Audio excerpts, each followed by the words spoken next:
18-year-old Alla happily put her things in a suitcase. Her joy knew no bounds, because very soon she would start her independent life. She would go on her first huge journey into the world of adulthood. Yes, she was going to university in the city. The whole family was jubilant because Alla was the first of the whole family who managed to get a chance for a prosperous life, enter a higher education institution, and even for free. She was incredibly lucky. She'd be able to study, return to her village, and get a job as a doctor in a local clinic. Or maybe she will be incredibly lucky and she will stay in the city to do work in a city hospital, or even a regional one. Almost the entire village helped Alla. Their family lived in poverty, and the girl did not even have a nice pair of shoes in which she could go to school. A neighbor brought her wedding shoes, which had been in a box for several years. Her dad's friend gave his suitcase, in which the girl put all her few things. Her mom was very worried because for the first time she sent her daughter out alone. It was an independent journey and for a long time. She constantly reminded her daughter about the safety rules on the road and warned about the dangers of the big city, asked her not to talk to strangers and if possible not to walk around the city in the late evenings.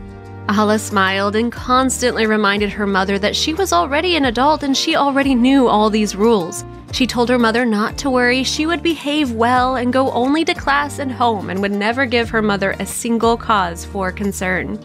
At the appointed hour, the girl was ready to go. The whole family came to see her off on the train, and everyone gave their parting words and were sincerely happy for Alla and for the opportunities that opened up before her.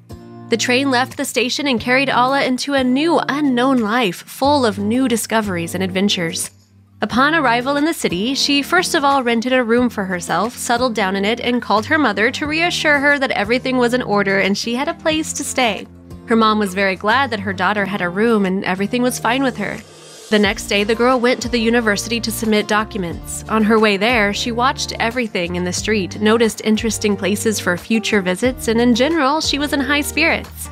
At the university, everything dragged on a little because the right person was in a meeting and she had to wait for him for a while, but in general, everything went well. They accepted the girl's documents for admission and sent her home to prepare since there were 2 weeks before the start of her classes.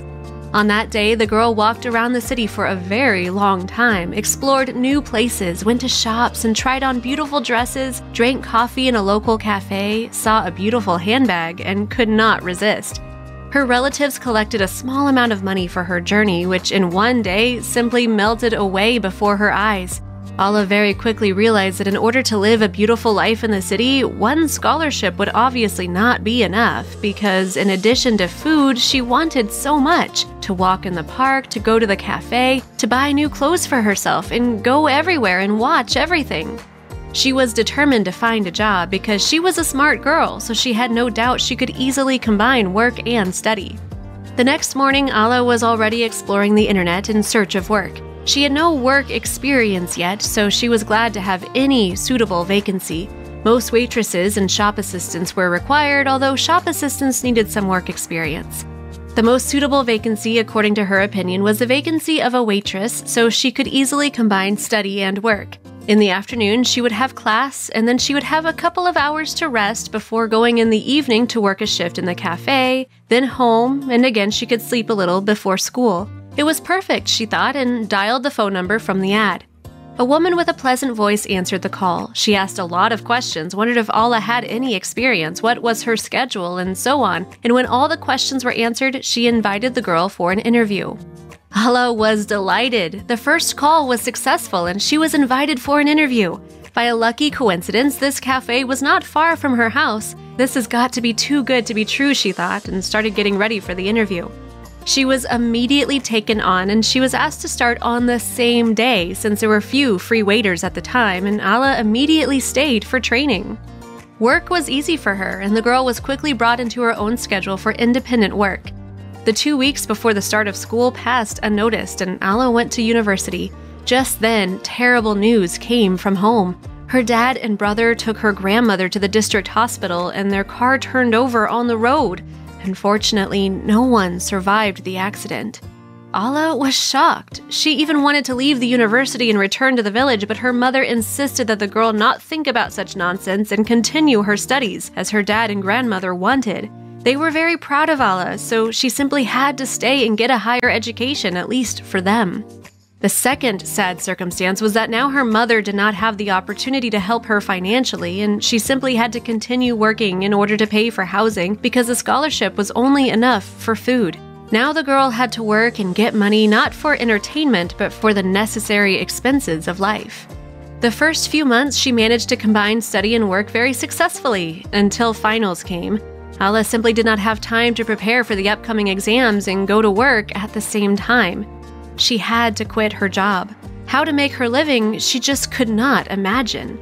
After passing the exam, a fellow student invited Alla to her place for the weekend to escape from all her problems. She had left earlier, so Alla had to get to her by train herself. Sitting in the train carriage, Alla called her mother. The journey was long, so the girl decided to tell her mother about all of her problems. She just needed to tell her mother everything. She told her mother for a long time how she had to quit her job because she just did not have time to study, how hard it was for her without work and without money, but her study was the first priority, so she made the difficult choice. Alla told her mother for a long time about her academic success and her deplorable situation. She was sure that no one heard her, so she told everything honestly without hiding anything. After a long conversation and words of support from her mother, Alla fell asleep tight, and when she woke up, she saw a folded paper napkin next to her on the pillow. Very strange, she thought. Where did this napkin come from? By chance, she noticed that some kind of green corner was peeping out of the edge of this napkin. She unfolded the napkin and gasped in surprise. Alla could not believe her eyes. She had money in her hands in this crumpled napkin, several $100s. The girl looked around in bewilderment, but who could leave this money here? For her? She was so happy because for the next month she would not have to think about where to get money. This amount was quite enough to comfortably live a whole month. Upon arrival at home, Alla tried to find the mysterious stranger through social media, posted all kinds of ads, but she never found them. And then the girl decided to repay them differently. She herself began to engage in charity work and help other students. Of course, she did not have the money to help them financially, but help can be in different ways. Alla began to spread information about students who got in a difficult situation in order to attract people who could really help in this situation. This is how one little help wrapped in a crumpled napkin launched a whole movement of help for students in difficult situations. Whether that mysterious stranger knows about it or not remains a secret, but the main thing is that the good once done will surely find its continuation in future good deeds. What do you think about this? Have you helped someone like this without advertising your good deed? Write your stories in the comments.